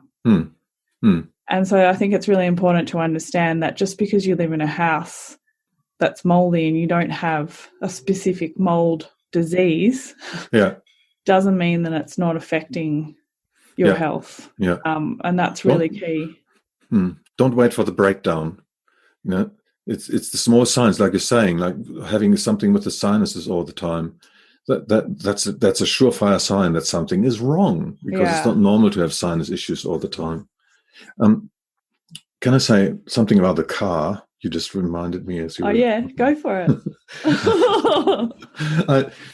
I learned that when I visited a client with toxic mold syndrome, and everything was fine. Everything was fine. And then I looked for electropollution. We went into the garage, looked where the fuse box was, and my eyes scan his car. And we go out of the garage and go back in. And then I suddenly go, the car. The car. So he was a surfy. The car was just horrendous, like so mold infested. Wow. And so it's something that we turn a blind eye to easily. Apart from volatile organic compounds and solvents that can be in cars, mold is an issue in two ways. One is sitting in the carpets. If they don't get cleaned properly, if you go in with wet shoes and out, and the furniture, of course, the seats, and the pollen filter, like modern cars have pollen filters. And I just replaced mine after 2 years. It's on the service list, but they didn't do it. I just thought, I wonder if they really did it. So I ordered myself one on eBay. I took the old one out. It's easy to do. It's in the instructions in the manual. And what I found in the pollen filter was just filthy. So, and it doesn't just filter pollen; it also filters 2.5 micron particles. And I'd really like to encourage everyone to keep their car vents clean. If it smells musty in the car, you have a mold problem. You need to have the vents cleaned out or clean them out yourself. Replace the pollen filter. Otherwise, you infest yourself in the car. You wonder, I've done everything in the house. As soon as you get into the car, you have everything. So keeping the car clean is really important, just as the house. When you don't realise as well. So this is interesting you say this, because when I get my car serviced, they actually change the pollen filter for me, and I always get told off because we park our car on the street.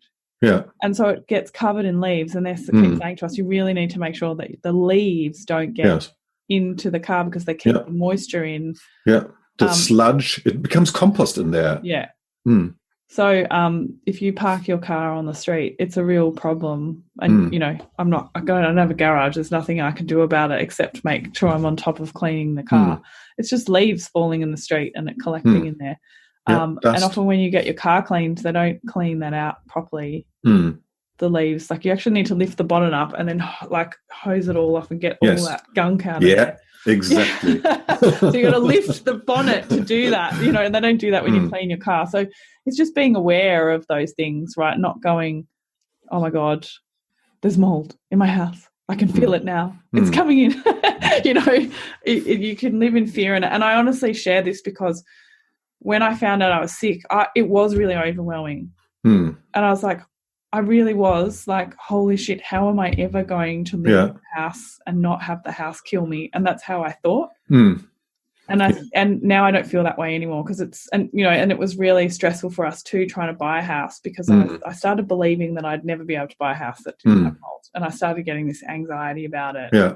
And obviously, it's a consideration. So, just for back, I've had Joachim look at a few houses that we're intended to purpose. And it's obviously an expense. I'm happy to pay Joachim to come out and go, should I buy this house, and run some tests for me and I would rather do that than him come after we've bought the house and tell me, oh, now you've got $100,000 problem that we need to fix, right? So it's a bit of an expense when you're looking for a house. But well worth it now that I've learnt.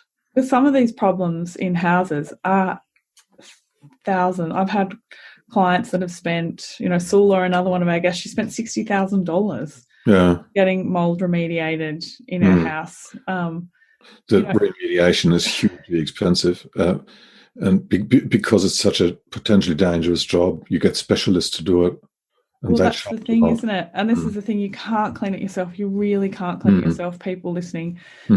Someone has to come in a hazmat suit and clean it for you, seal off the house. You can't go into the house until it's all been sucked out of the house. Am I right in saying that? So it's a real process. You move out for a while. Like I would definitely, wherever you can be, but for a week or whatever, move out. And you have to take the furniture out too, right? Because it absorbs into the furniture. Yeah. If it's soft furniture, it's better to take it out. I knew a building biologist in Germany, like the most famous building biologist. Like he's the guru of everyone. I went there for a seminar, and he came out of hospital for the seminar because he felt he had to really do that. And so he was in hospital because he had a complete health crash, he and his wife, because of mold in his apartment. Couldn't see anything, couldn't smell anything. And in Germany, they have sniffer dogs. So it finally got a sniffer dog. The sniffer dog goes for the wall, and it was totally infested. I'm just saying because the health was completely deteriorated. He was almost delirious. At that stage, you can't make decisions anymore, can you? And then they lost everything. Everything was packed up in plastic bags and was like toxic waste, basically. All his notes, all his furniture, everything toxic waste. And like to psychologically cope with that on top of being so run down and sick is very difficult. And I can only say to people, like you said, your journey before, like to look for help. You've got to find help because you can't think clearly when you're really run down. And you said how panicked you were. Oh yeah, I had the worst brain fog. I couldn't even remember what I was. I go to the supermarket and I'd forget what I was there for. Like I had the worst brain fog. I couldn't work. I couldn't do anything. It was. And if you don't have help, then you get caught in this environment.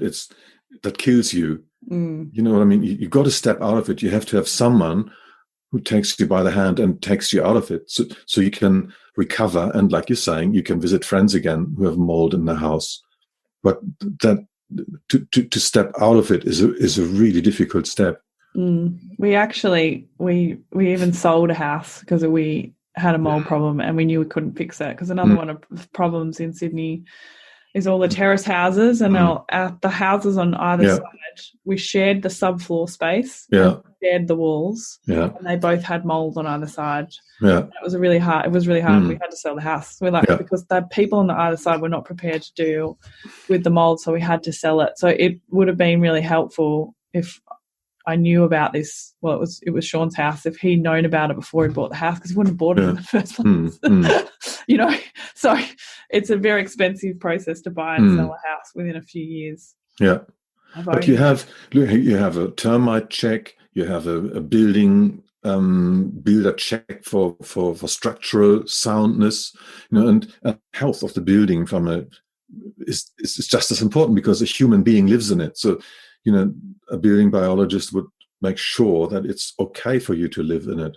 Yeah. And sometimes I say, when I do like these quick consultations before people buy, you can't do a thorough consultation most of the time, that I just say, yeah, you can, this should be all right. Let's wait for maybe the mold test results, but it looks all right if you fix this and fix that and do that. And then you can say, okay, that's probably 20,000. So, you that helps you in your negotiations then.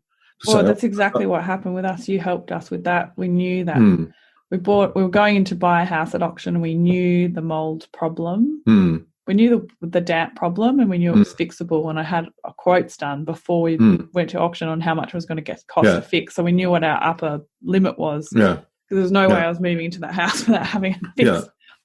Yeah.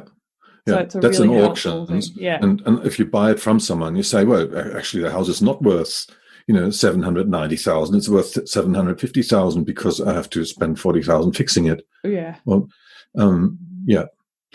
So what I'm trying to say is that it doesn't actually cost you money. It helps you save money and time and quality of life. Yeah. Just like when you have a pest inspector who tells you that, this wall is termite infested, you need to replace it. Okay.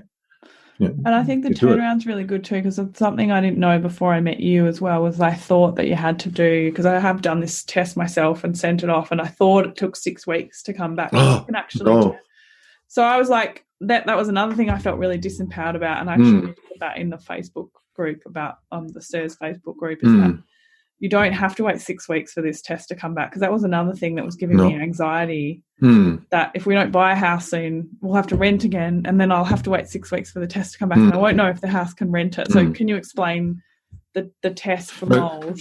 Yeah, the test I do is the lab used to be in the US, and the headquarters is still in the US, but they've opened a lab in Australia now, and the turnaround time is express post. Like I sent one off this morning, and I'll have the results tomorrow lunchtime, afternoon. Oh, okay. It's in Melbourne, so the mail will be in Melbourne in no time, and then they analyze it in no time. They're incredibly good. They're a brilliant company to deal with, and it doesn't matter whether it's a whole box full of test results in a house, or if it's air samples or surface samples or swab samples from inside the wall. They're all really quick, and you get a pretty informative report from them as well.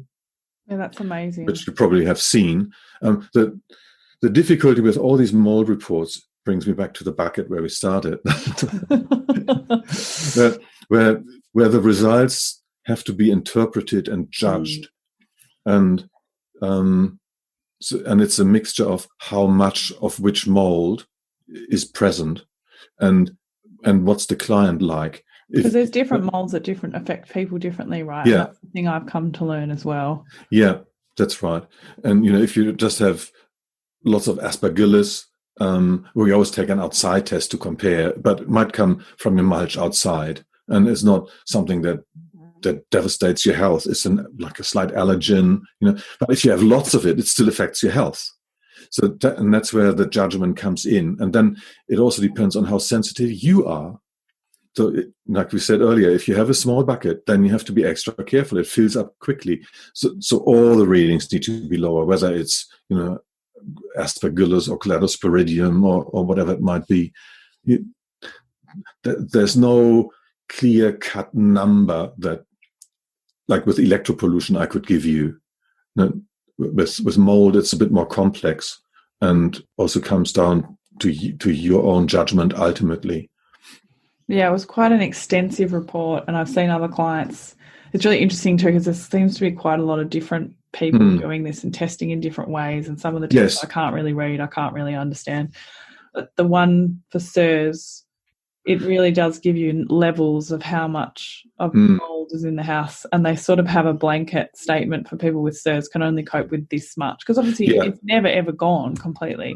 No, there is like an index, that they give to people. That index is, I'm glad that's coming up, because the index is very much questionable, because it only counts viable molds, and you can Google that, the questionability of that index. It's not accepted in the US by the EPA, for example, anymore. It's the idea is to take the subjective out of it and just give you a number. Mm-hmm. And so that number is very limiting in its information content, if you know what I mean. And if you have a low number, that doesn't mean that you're actually safe. And if you have a high number, that doesn't mean you're actually in danger. It's a very arbitrary weighted that an algorithm works out. And yeah, very questionable. I wouldn't rely on that. You actually need to have a test that gives you the different readings. And then, you have to, with your practitioner, have to make the final call on how you respond to that. Yeah. I think too, when you become, you need to work with your doctor on it so you can talk about how your body's responding. Yeah. You can also feel like, I feel different in this house. So I think once you've lived with mold for a long time, you have mold disease, you almost like get this antenna for it. Yeah. I know Alex Stewart, who has the Low Tox Life podcast, she talks about how her eye twitches when she goes near mold. Yeah. I can just smell it. For me, I can just smell it even, and I get this weird feeling. And, even so much like we were in the UK recently and staying at a friend's place, and I was just in the house, and I just knew it was in the house. And it wasn't until a conversation weeks later they said, "Oh yeah, we've got a leak in the bathroom." And so Sean says to me, "How do you know that?" I said, "I don't know. I just can feel it now." And people say this as moldies, ex-moldies. It's like a weird phenomenon that you have. I can smell it. And that's great, isn't it? It is great. It's really amazing. It's really amazing. So it was November in London, so it was cold, and I was sitting in the window with the window open. Just, what are you doing? I said, I just need fresh air. I just don't want to breathe the air in from the house. But yeah, you can feel it. You seriously can feel it. The only time I can't tell, of course, is when the house has been newly painted, because the overwhelming smell of the paint really disrupts. But I think it's like what you say, like when I go and look at a house now, I open all of their wardrobes. I look at their shoes in their wardrobes because it grows on leather shoes, because we sweat in our shoes. So that's the best place to find it, I find, is on people's shoes. And I always go under the house when I do an inspection of a house. I always climb under the house. One of us does to make sure there's absolutely no. If the soil is even moist, like even if there's no visible mold, like I've seen mold growing thick on the floorboards from underneath. That's hell. Just get out of there. But even if you don't see anything and just feel the soil is moist, I can tell you the mold readings are enormous. It just sits in the moist soil all the time, and it doesn't. You don't see it on the surface, but it's in the soil. Yeah, because you really want a house that's like dry as a bone underneath, just really dry. And subfloor ventilation if you have a subfloor space. What do you do if you have? Is there a resolution? I mean, and I think it's really important too to talk a little bit about before we go.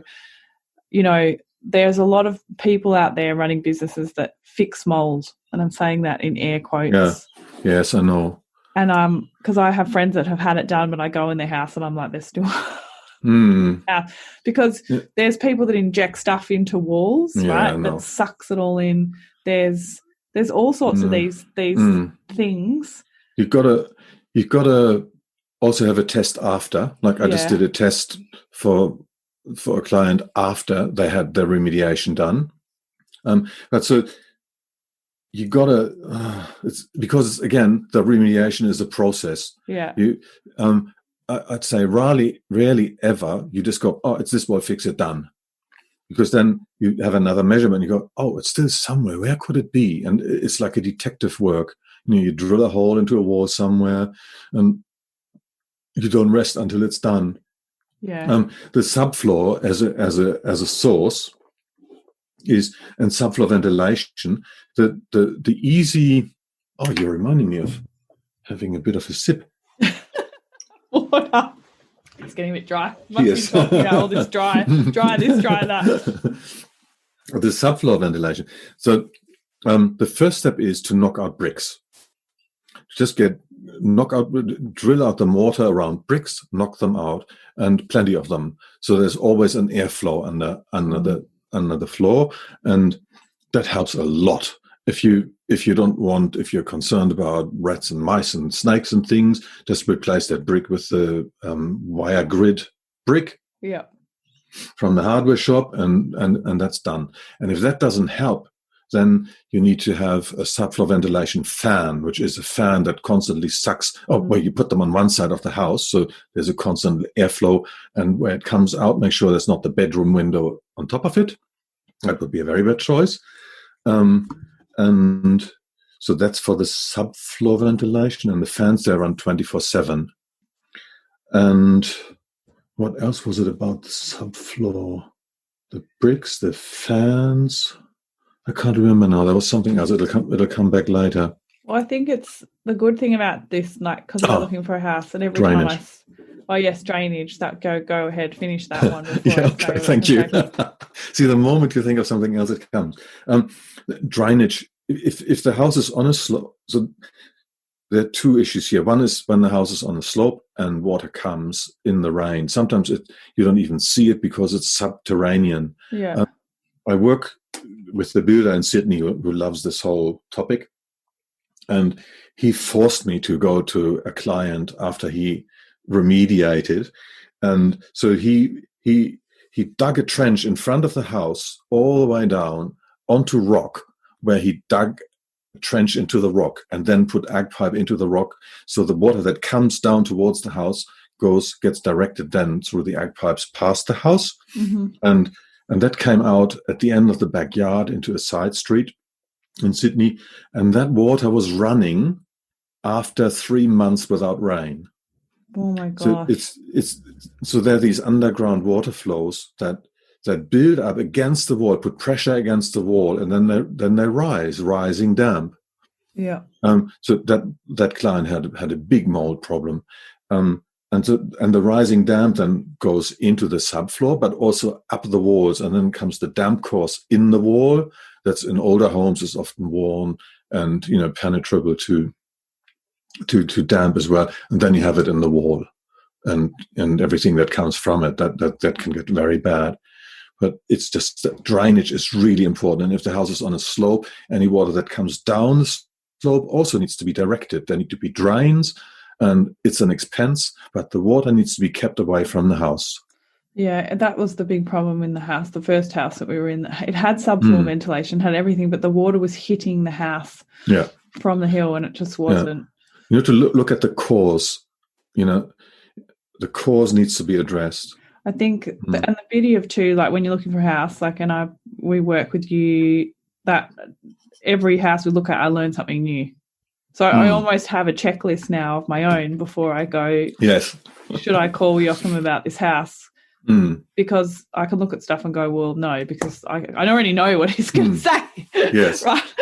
So it's getting, I'm getting better at ascertaining, what's good and what's bad myself. So, yeah. And then that's great. Yeah. And I still learn. I still find things, because just like every person is different, every house is different, every situation is different. So, there's never a standard answer for everyone. No. We're just, throwing things up here, and then hopefully people start thinking and looking at their own place and thinking about solutions. Yeah, I think it's really, I hope a lot of people get motivated to think about where they live, because you might have been, for instance, doing a elimination diet or something, or doing like, I don't know, you might have changed your entire life but still have health issues. And, it might be because I'm obviously a very healthy person, practice healthy, and just the mold just turned me into this really unhealthy person. So, you sort of feel like you're banging your head against a brick wall with all the health things that you're doing, and then you find out that's actually your house that's making you sick. It's something that really should be in the equation. Tell us, Joachim, this has been, I could just talk to you forever, because I'm a bit of a science nerd and I just want to know, how does the air change between the wall, and how did But, we have to leave it somewhere because we need to hang up also because I need to ask you about a house that we're looking at. But how can people get in touch with you? You have a book. Please tell us about your book. Yes. So thank you. I wrote that book last year because I get so many questions all the time, like you are going, oh, that's really interesting. So, and I finally got talked into writing that book. And it's the way I've written it is to make it accessible for everyone. You don't have to be a building biologist. You don't have to be a scientist. I explain things in simple ways, and there are tick lists and pages for notes, and it's as interactive and empowering as I could possibly make it. And then at the end of the book, you find links and resources to take things further. And so that's the book. It's called Health at Home, and it's on Amazon and on my website, and it's generally available. And then there's my website, buildingbiologyservices.com. And Facebook is Building Biology Australia. If you look for that, that's where I kind of try to put things that are sort of coming up during the day and after consultation, think, oh, this is something that everybody might be interested in or is not aware of. I put small things there that are currently relevant. And then I'm working on a website that, I don't know whether you've seen it, it's called Healthy Home Hub. Oh yeah, I saw that. Yeah. .com.au. It's sort of an ongoing work in progress where I try to put everything that is related to healthy homes. And because my clients always ask, where do I find that? And what air filter should I use? And what vacuum cleaner? And how can I? Yeah. So, what's a good builder to talk to? What's a good electrician? Who understands about this and that? That's what I try to put on that website. So if you are building or renovating, or there are also lifestyle pages and things, then that's a good one, healthyhomehub.com.au. Yeah, good. So you can start thinking about these things. And remember, everyone, to just chip away at it one bit at a time. Don't sit there and go, oh, my God, that's I need to go and take out a second mortgage now to go and fix all these problems all at once. And that's right. Do that. Yeah. It's really important. That's why I designed the book that way as well, to have steps, to make steps for yourself. And so you feel good after one step, not, I'm just reading a book, Atomic Habits, I think it's called. That's really talking about this. So you don't go, oh, I want to be healthy in 2 years' time. You go, what's tomorrow? What's the day after? What's the day after? And then once you've done something tomorrow, maybe had carrot juice in the morning, you feel better because you had carrot juice in the morning and you actually made a step. So this is the same. If you go for the big end goal, you never reach it. It's impossible. It's too overwhelming. And I still compromise. You still compromise. And every client I have, I sit down with and I work out what are their steps. And it's different for everyone because everyone has a different lifestyle and different needs and different circumstances. There's no dogma in building biology. It's about the person and helping the person in their life. And by setting impossible goals, you don't achieve anything other than making people feel bad. No, well, that's right. It's the same thing with health. It's working on things. Yeah. When sometimes the program can be more stressful than the problem itself, and that's not good. Yes. That's not okay. No. That's right. You have to immediately stop. When you get overwhelmed, immediately stop doing everything, anything, and regroup. Yeah. Must be our practical Germanness or something. So many little tips and values that we give to our clients that are similar. It's so nice to hear. Well, I want to say thank you for being on the show today. Thanks for having me. It's really, I hope that this shines a light for a lot of people, because I hope that you don't have to wait till you're like me to find out how important it is for your health. That you don't have to get so sick. Like I lost a year of being able to think. So I couldn't work, I couldn't do anything. So I hope that people really listen to this and think about their home while they have good, clear, conscious thought and can take action. Thank you so much for joining us, Joachim. Thanks, Leila. I'm Leila Lutz, and you've been listening to The Body Never Lies. If you haven't yet, please go to your favourite podcast app and subscribe, rate, and review this podcast. All the resources and references from this episode are waiting for you on my website, leelalutz.com. Just click on podcast and look for this episode. Now join me next week for another episode of The Body Never Lies. Thank you so much for listening.